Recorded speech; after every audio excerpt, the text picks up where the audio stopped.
5 seconds to go.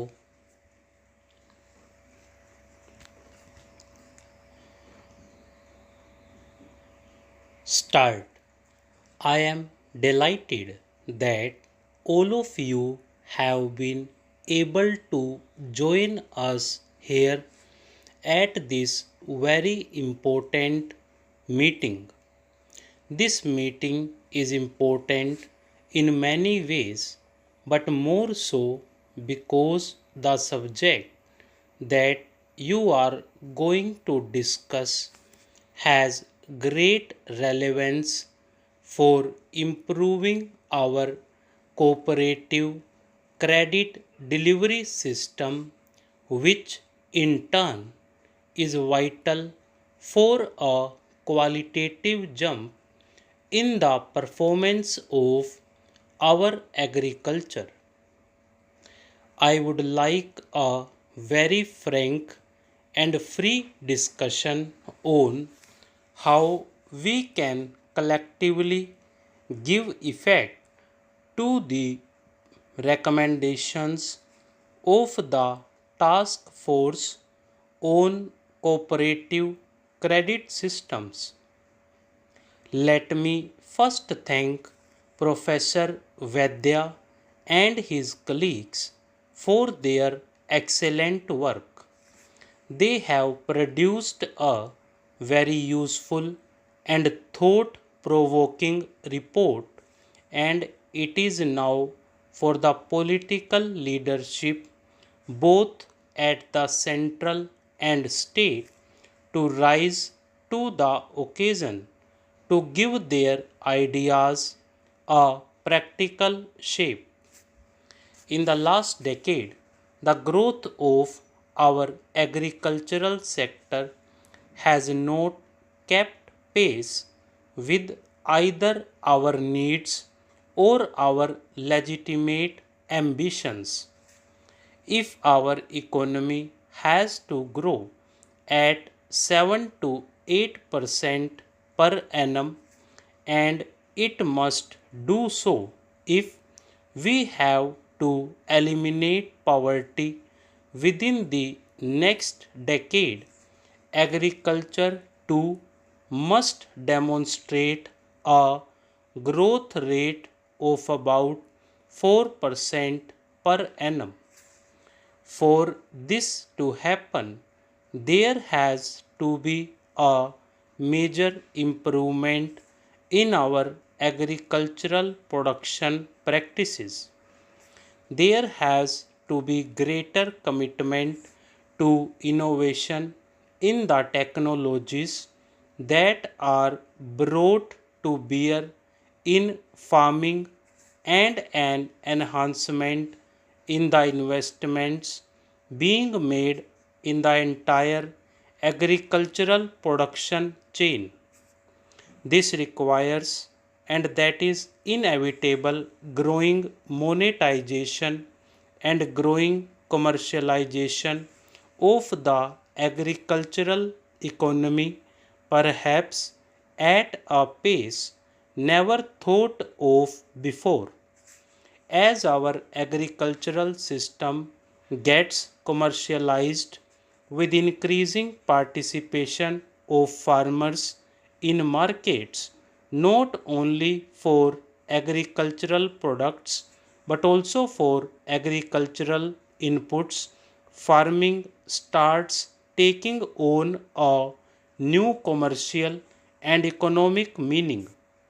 In such a scenario, and I dare say that such a transformation of our agriculture is essential, easy availability of agricultural credit has a very important influence on agricultural production, on agricultural investment, and on technological upgradation of our agriculture. Therefore, we need to put in place a credit delivery system that is equal to the task and the challenges that our agricultural economy faces. In our institutional framework, agricultural credit was designed to be delivered through a multi agency mechanism consisting of commercial banks, regional rural banks, and the cooperative credit system. This multi agency mechanism worked well over a period of time. Cooperatives have played an important role in the delivery of credit to the farm sector and have oiled the wheels of the rural economy. The system, we must recognize, developed an unparalleled penetrative reach even in remote, far off areas. It is also clear that as compared to the commercial banks and regional rural banks, cooperatives have a much higher proportion of clients from among small and marginal borrowers, and they constitute the great majority of our farming community. However, it is also a fact that flaws and institutional bottlenecks have come to be observed in the last decade or more. The cooperative credit system, which has a very important role, has failed to live up to our expectations to the desired extent. The contribution of cooperatives to the supply of farm credit has dropped sharply from about 70% to about 30%. This has contributed to rural distress in large sections of our farming community.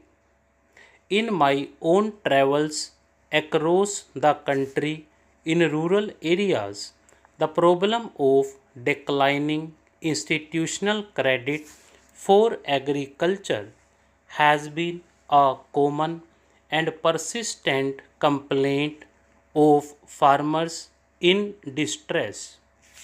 This is why the National Common Minimum Program places significant emphasis not only on enhancing rural credit but also revitalizing the cooperative sector. We had set an ambitious target last year of doubling agricultural credit flow in 3 years, and we are on target so far. However, much more needs to be done. We need to ensure that the proportion of investment credit increases even as agricultural credit rises. We need to ensure that the needs of small and marginal farmers who are even more dependent on informal sources of credit are met through the institutional credit system so that they can be rescued from the clutches of the traditional village money lender. All this, of course, requires a strong, healthy, dynamic, and efficient cooperative credit system. Cooperatives may not have delivered as per our expectations, but they need to be revitalized and made effective. I recall in the early 50s, Professor D.R. Gadgil presided over a path breaking report on rural credit, and the theme of that report was cooperatives have failed, but cooperative must succeed.